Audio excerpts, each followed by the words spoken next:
diakui bahwa salah satu anggota melakukan tindakan penembakan. Mobil beliau ini setelah dikuasai oleh oknum anggota TNI AL.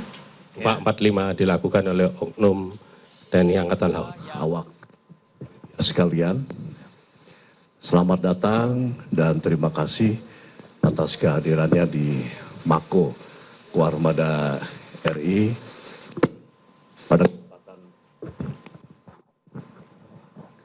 pada kesempatan konferensi pers hari ini. Turut hadir bersama kami Kapolda Banten Bapak Irjen Pol Suyudi Aryo Seto SIK, kemudian sebelah kanan saya dan Puspomal Laksda TNI Dr. Samista SH, kemudian sini juga ada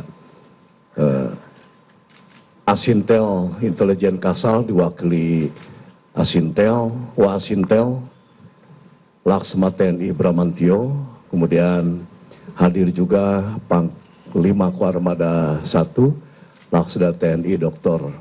Yos Suryono Hadi MTRhan, Kadis Pamsanal Laksma TNI Bambang Suseno INDRP, para pejabat utama Koarmada RI dan pihak-pihak yang terkait lainnya. Kami menggelar konferensi pers ini untuk memberikan tanggapan resmi atas kesimpang siuran pemberitaan terkait insiden atau kejadian penembakan di kilometer 45 res area tol Merak Tangerang pada tanggal 2 Januari 2025 yang diduga melibatkan 3 oknum anggota Angkatan Laut. Kami ingin menegaskan bahwa TNI Angkatan Laut tidak tinggal diam menghadapi permasalahan ini. Kami telah berupaya mengambil langkah cepat dan transparan untuk mencari bukti-bukti guna mengungkap kejadian sebenarnya melalui proses penyelidikan bersama antara Puspomal dan Polda Banten. Saya pertama kali menerima laporan terkait insiden ini pada tanggal 2 Januari 2025 malam sekitar pukul 20.00 dari Asintel Pangkoarmada RI bahwa 3 anggota yang pada saat itu berada di pangkalan Pondok Dayung, yaitu Sertu AA, Sertu RH, dan KLKBA, di mana mereka mengalami pengeroyokan oleh sekitar 15 orang tak dikenal di res area kilometer 45 tol Merak Tangerang. Insiden berpangkal dari permasalahan pokok yaitu pembelian mobil. Dalam insiden tersebut diakui bahwa salah satu anggota melakukan tindakan penembakan. Setelah diketahui kemudian mengakibatkan korban, 1 orang meninggal dunia dan 1 orang luka-luka. Saat ini ketiga anggota tersebut proses penyidikan di Puspomal. Baru saja kami telah mengikuti paparan gelar perkara dari Polda Banten, dan di sini juga hadir Bapak Kapolda Banten terkait perkembangan kasus ini. Kemudian bila penyidikan terhadap oknum anggota yang terlibat oleh Puspomal selesai, selanjutnya akan dituangkan dalam berita acara pemeriksaan atau BAP. TNI Angkatan Laut sangat menghormati proses hukum dengan menjunjung tinggi asas praduga tak bersalah. Dalam penjelasan ini tidak ada yang ditutup-tutupi, semua terbuka. Kami ingin menegaskan sikap TNI Angkatan Laut bahwa siapapun anggota kami bila terbukti bersalah, kami akan tindak tegas sesuai peraturan perundang-undangan yang berlaku di TNI. Untuk memberikan informasi lebih rinci mengenai kronologi dan perkembangan penyidikan akan disampaikan dari pihak Polda serta Puspomal. Setelah itu dibuka sesi tanya jawab bagi rekan-rekan media. Demikian pengantar dari saya. Terima kasih atas perhatian. Kami persilakan pertama dari pihak Polda Banten untuk menyampaikan penjelasan yang akan disampaikan oleh Kapolda Banten. Dilanjutkan nanti penjelasan dari Dan Puspomal. Silakan. Terima kasih. Baik, terima kasih Bapak Panglima. Assalamualaikum warahmatullahi wabarakatuh. Salam sejahtera untuk kita sekalian. Yang saya hormati Bapak Pangormada RI, Laksamana Madya TNI Dr.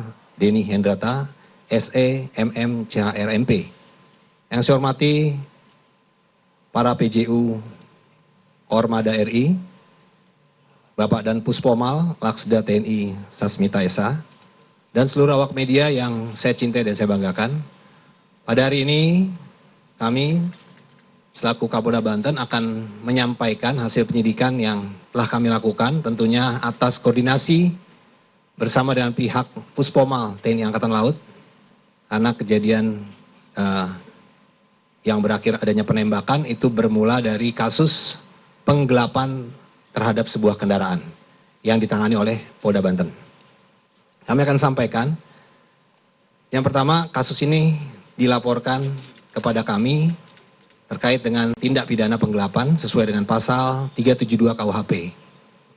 Sesuai dengan laporan polisi yang diterima oleh Polsek Rajek, Polres Kota Tangerang, tanggal 2 Januari 2025. Pelapornya adalah Saudara Agam Muhammad Nasruddin, ya, tinggal di daerah Taman Raya Rajek, Desa Mekarsari, Kecamatan Rajek, Kabupaten Tangerang.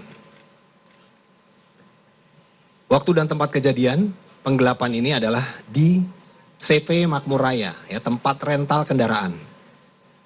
Pukul 00.15 ya, dilakukan penyewaan di Taman Raya Rajek Blok I 15.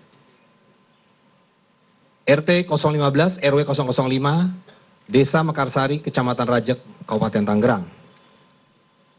Yang disewa adalah Honda Brio warna orange, nomor polisi B2694 KZO. Ya. Yang disewa oleh seorang warga Pandeglang bernama AS. Ya. Yang selanjutnya AS ini menyerahkan, ya, setelah dia menyewakan diserahkan pada saudara IH, ya, yang saat ini masih DPO. Ya. Kemudian saudara IH ini bukan hanya dia dititipkan kendaraan oleh AS saja, tapi juga dia menyiapkan, ya, KTP palsu dan KK palsu, ya, atas nama AS, ya, atas nama AS. Ya, tentunya ini sebagai syarat dokumen penyewaan kendaraan. Ya. Untuk bisa menyewa dia harus menggunakan KTP dan KK, tapi dia menggunakannya KTP dan KK palsu. Ya. Kemudian dari saudara IH, dia menyerahkan lagi ke saudara RH. Ya. Nah, RH ini, ya, kemudian dijual, ya, kepada saudara IS dengan harga 23 juta. Ya. Nah, kemudian dari saudara RH, ya, baru diserahkan kepada atau dijual kepada saudara AA, ya, Oknum TNI Angkatan Laut, ya, melalui saudara SY. Harganya sudah naik, ya, dinaikin menjadi 40 juta. Nah, saksi-saksi yang kita periksa 13 orang, ya. Baik saksi-saksi yang ada di TKP maupun juga saksi penangkap. Kemudian barang bukti yang kita amankan, yang pertama adalah surat BPKB kendaraan Honda Brio warna orange tahun 2021, Nopol B2696 KZO. Kemudian juga sebuah surat STNK kendaraan Brio warna orange tahun 2021. Kemudian 1 unit kendaraan Honda Brio berwarna orange atas nama Siska Widyatuti, ya. Kemudian sebuah kunci kendaraan, 1 lembar tanda terima sewa kendaraan kemudian 1 buah KTP palsu, 1 lembar KK palsu, ya, kartu keluarga palsu, kemudian ID card palsu, dan sebuah fotokopi STNK Brio. Ya.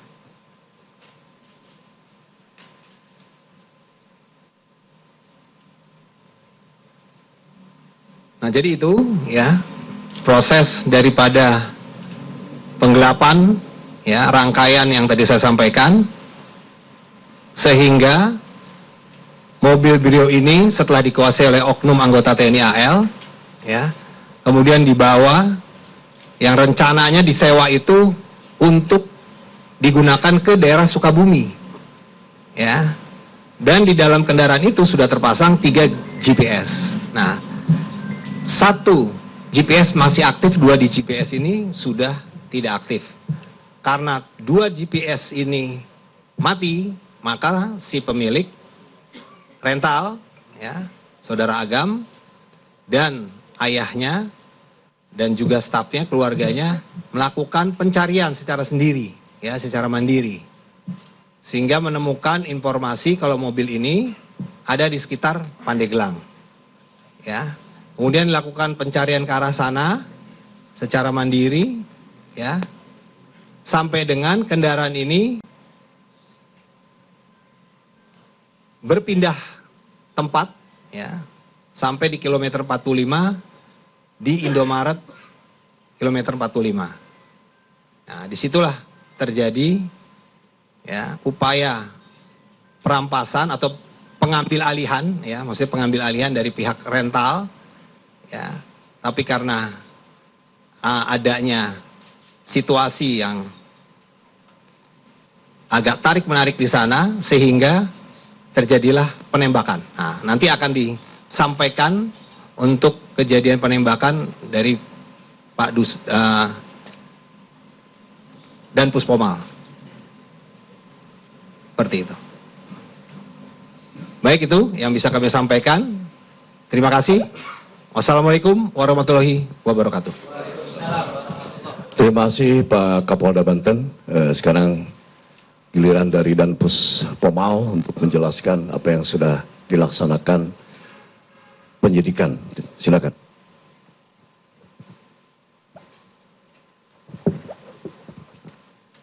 Bismillahirrahmanirrahim. Assalamualaikum warahmatullahi wabarakatuh. Yang terhormat Panglima Armada RI beserta seluruh PCU, yang saya hormati Kapolda Banten, Panglima Armada 1 dan rekan-rekan wartawan. Pertama-tama saya mungkin menyampaikan sekali lagi selamat tahun baru. Kemudian saya pribadi menyampaikan ucapan bela sungkawa kepada pihak keluarga atas kejadian ini. Kejadian dan musibah ini tentunya kita tidak menginginkan semuanya. Tidak menginginkan ini akan terjadi. Mungkin itu sudah kehendak yang Maha Kuasa. Tapi saya selaku Danpus Pomal, ketika mendengar berita dan informasi kejadian tersebut, kami langsung mengambil langkah-langkah. Dari hari kami menerima juga hampir sama dengan Panglima Armada, itu hari Jumat malam. Kemudian kami Sabtu pagi langsung bergerak. Mohon maaf kepada rekan-rekan wartawan, kalau pada saat hari Sabtu banyak yang menghubungi saya dan saya tidak angkat, bukan berarti apa, karena pada saat hari Sabtu juga saya ada satu kegiatan yang tidak bisa saya tinggalkan, sehingga handphone saya tidak terfokus ke situ. Saya berada di Cirebon melaksanakan peresmian masjid dan sekaligus bakti sosial. Tetapi staf kami pada hari Sabtu itu sudah bergerak mencari bukti-bukti awal dan berkoordinasi dengan institusi yang terkait, terutama dengan pihak kepolisian, dengan Polda Banten khususnya. Kami selalu berkoordinasi untuk mencari titik terang. Dari hasil penyidikan itu, benar bahwa penembakan yang terjadi di kilometer 54 dilakukan oleh oknum 445 dilakukan oleh oknum TNI Angkatan Laut. Sebagaimana yang telah disampaikan oleh Bapak Panglima Armada RI maupun Bapak Kapolda Banten, kami Puspomal akan terus mendalami. Dan sekarang sudah dalam proses penyidikan, pelaku sudah kami amankan. Kami dari jajaran TNI Angkatan Laut, sebagaimana sampaikan oleh Panglima Armada RI, kami akan selalu terbuka dan akan menyampaikan fakta apa adanya. Apabila ada satu keterlibatan yang betul mengarah pada suatu tindak pidana, jajaran polisi militer tentunya akan memeriksa sesuai dengan ketentuan hukum yang berlaku. Maka dari itu kami mohon kepada rekan-rekan wartawan, berikan waktu kami untuk melakukan ini. Kami bekerja terus, bahkan bukan hanya siang, tapi siang malam kita melakukan pengejaran-pengejaran, melakukan pengumpulan saksi-saksi dan pengumpulan barang-barang bukti yang ada, yang terkait dengan peristiwa ini. Sehingga peristiwa ini akan terang, apa sih yang sesungguhnya akan terjadi. Tetapi secara gambaran tadi terjadi penembakan, sebagaimana yang telah disampaikan oleh Bapak Kapolda tadi. Itu lebih gampang tuh dari Bapak Kapolda, dan nanti akan kami dalami lagi, sehingga peristiwa ini betul-betul akan menjadi terang. Yakinkan kepada kami bahwa kami jajaran TNI Angkatan Laut akan memproses sesuai dengan ketentuan yang berlaku. Yakinkan itu. Ya, karena sampai dengan saat ini kita banyak sekali kejadian-kejadian yang selalu melibatkan anggota TNI Angkatan Laut. Ya, apabila itu terbukti dan kita akan langsung kepada proses-proses hukum. Seperti mohon maaf kalau saya singgung sedikit peristiwa Nias. Mungkin ada satu pembunuhan di Nias pada saat pencalonan masuk anggota TNI AL, dan kita proses, dan itu sudah putusannya adalah seumur hidup. Dan itu kita proses. Bahkan itu yang melakukan, mohon maaf nih, yang melakukan penipuan tersebut, pembunuhan tersebut adalah anggota Pomal itu sendiri, seorang bintara. Ini sebagai bukti bahwa TNI Angkatan Laut akan konsisten dengan penegakan dan komit dengan penegakan hukum itu sendiri. Mungkin sedikit itu yang saya sampaikan proses, karena sampai dengan saat ini masih terus bergulir proses itu kami laksanakan, dan pelaku sudah kami amankan, dan beberapa barang bukti juga sudah kami terima, baik dari Polda maupun yang dapat kami temukan di lapangan. Demikian, terima kasih. Assalamualaikum warahmatullahi wabarakatuh.